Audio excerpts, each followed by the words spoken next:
नमस्कार दोस्तों। Welcome welcome to FMCG वाला चैनल। मेरा नाम है अनिरुद्ध आठवले। दोस्तों, आज हम जो बात करने वाले हैं वो बात करने वाले हैं अलग अलग चैनल्स में क्या मार्जिन मिलती है, राइट। जो डिस्ट्रीब्यूटर्स होते हैं, जो सी एंड एफ होते हैं या सुपर स्टॉकिस्ट होते हैं। कल हमने बात करी थी चैनल ऑफ डिस्ट्रीब्यूशन की, और चैनल ऑफ डिस्ट्रीब्यूशन क्यों क्रिटिकल है इसके बारे में भी हमने बात करी थी। आप जैसे स्लाइड पे देख रहे हो कि अलग अलग चैनल्स होते हैं जो कंपनियों को उनका माल कस्टमर जो एंड पॉइंट है वहां तक पहुंचाने के लिए मदद करते हैं। आज हम बात करने वाले हैं कि जो अलग अलग चैनल्स होते हैं उनकी मार्जिन्स क्या होती है और क्यों ये मार्जिन्स दी जाती है, राइट। तो ये चैनल को सब्सक्राइब करना ना भूलिए दोस्तों। बेल आइकन पे प्रेस करिए ताकि नया वीडियो जब आए तब आप उसको तुरंत देख पाए। मैं आपको बेसिक लेवल से लेके एडवांस लेवल तक सारी चीजें एफएमसीजी के बारे में बताने वाला हूं। दोस्तों, अलग अलग चैनल्स होते हैं और ये चैनल्स काम करते हैं किसी एफएमसीजी कंपनी के लिए, और उनको अपना जो मुनाफा मिलता है उनकी मार्जिन से मिलता है। कंपनी कुछ एक्सपेक्ट करती है उनसे काम, जिसके बारे में हम आगे चल के देखने वाले हैं हर एक चीज के बारे में डिटेल में। जैसे एफएमसीजी सुपर स्टॉकिस्ट, इनका क्या काम होता है, डिस्ट्रीब्यूटर्स का काम क्या होता है, सब स्टॉकिस्ट का काम क्या होता है, इसके बारे में हम देखने वाले हैं। लेकिन अगर हम देखेंगे इनको मार्जिन्स कितनी मिलती है, अगर आप ये व्यापार करना चालू करना चाहते हो या शुरू करना चाहते हो या डिस्ट्रीब्यूशन चैनल पार्टनर बनना चाहते हो किसी कंपनी का, तो आप ये जरूर जानेंगे कि कितना मार्जिन आपको मिलता है।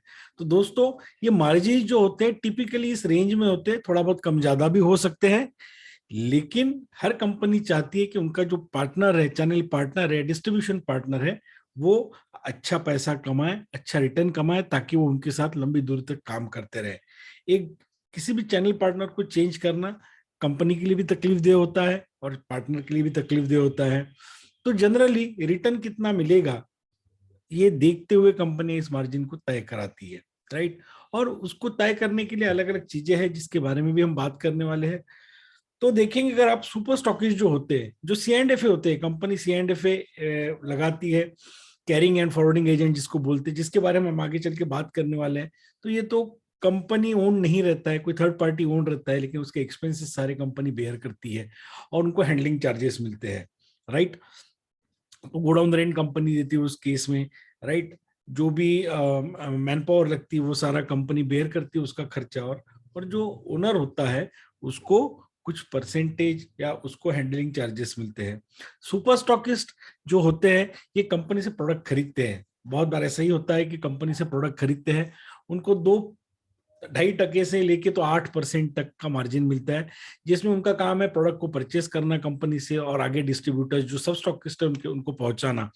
उसमें उनका ट्रांसपोर्टेशन कॉस्ट आ जाता है, उसमें उनका गोडाउन चार्जेस आ जाता है, ये सारे मार्जिन में कवर हो जाते हैं। तो ये 2-2.5% से लेके तो 8% तक अलग अलग कंपनियों के लिए अलग अलग वेरी होते हैं। और इनके पास में टर्नओवर बड़ा होता है और ये छोटा माल नहीं बेचते हैं, मतलब टुकड़ों में नहीं बेचते हैं। सील पेटी आती है, पेटी पेटी से ऑर्डर आती है, ऑर्डर्स आती है इनको बड़ी बड़ी, इनके अकाउंट में पैसा आता है और ये माल भेजते हैं। कुछ कंपनियां उधारी देने भी लगाती है, तो ये क्रेडिट भी बांटते हैं मार्केट के अंदर में डिस्ट्रीब्यूटर्स को, फिर उनसे क्रेडिट पे वो माल लेते हैं और उनको पैसा वापस मिलता है। तो कुल मिला के इसी रेंज में कंपनियां काम करती है। फिर आते हैं हमारे डिस्ट्रीब्यूटर्स। डिस्ट्रीब्यूटर्स जो है 1.5% लेके तो 10% तक, 12% तक काम करते हैं। इनके पास में क्या होता है, इनको पैसा भी लगाना पड़ता है मार्केट के अंदर में, प्रोडक्ट खरीदने के लिए पैसा लगाना पड़ता है, पैसा खरीद के मार्केट में माल डिस्ट्रीब्यूट करना पड़ता है, वहां पे उधारी भी देनी पड़ती है। किसी को 7 दिन, किसी को 15 दिन, कभी 21 दिन, कुछ मार्केट में तो 40 दिन 45 दिन तक जाती है। सारे आउटलेट नहीं, लेकिन कुछ धंधा इनका क्रेडिट पे भी होता है।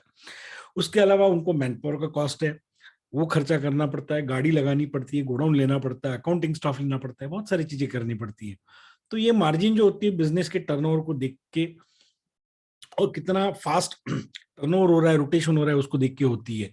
तो डिस्ट्रीब्यूटर भी 1-1.5% से 2% के आसपास उसके अंदर में मुनाफा कमा लेता है।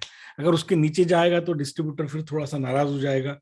तो आपको ध्यान देना होगा कि किस तरीके से उसका मुनाफा उसको मिलता रहे, है ना। सुपर स्टॉकिस्ट का हमने जैसे देखा था, ई कॉमर्स कंपनी में 8 से 28% के आसपास करीब करीब मार्जिन दी जाती है। कंपनियों को इतनी मार्जिन उनको देनी पड़ती है, फिर वो प्रोडक्ट आगे बेचती है। इसके अलावा उनको प्रमोशंस करने पड़ते हैं, अलग अलग ऑफर्स देने पड़ते हैं, वो भी सारी करनी पड़ती है।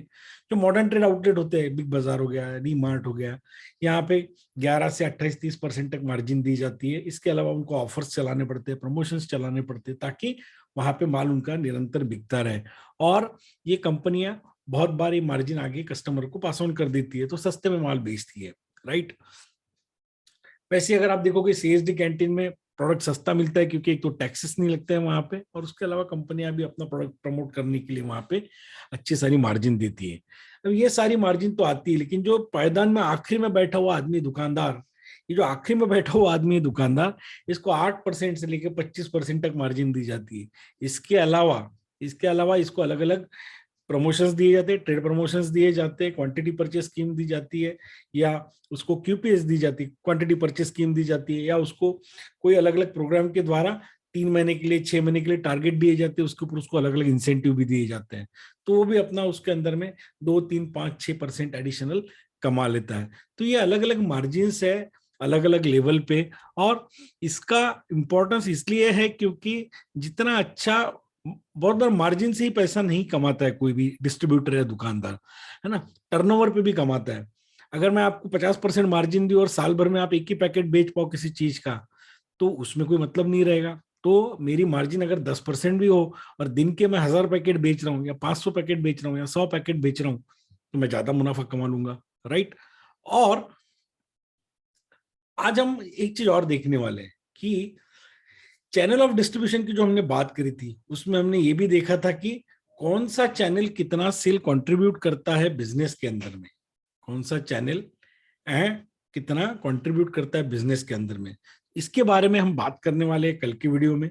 तो कल का वीडियो देखना भी ना भूलिए, सब्सक्राइब कीजिए इस चैनल को, और हम कल देखेंगे कौन सा चैनल कितना कंट्रीब्यूट करता है बिजनेस के अंदर में, और हमने कौन से चैनल के ऊपर फोकस करना चाहिए और ध्यान देना चाहिए। ठीक है, तो दोस्तों मिलते हैं कल फिर से एक बार। वीडियो को लाइक करना ना भूलिए, चैनल को सब्सक्राइब करना ना भूलिए, और अपने दोस्तों के साथ इसको शेयर करना बिल्कुल ना भूलिए।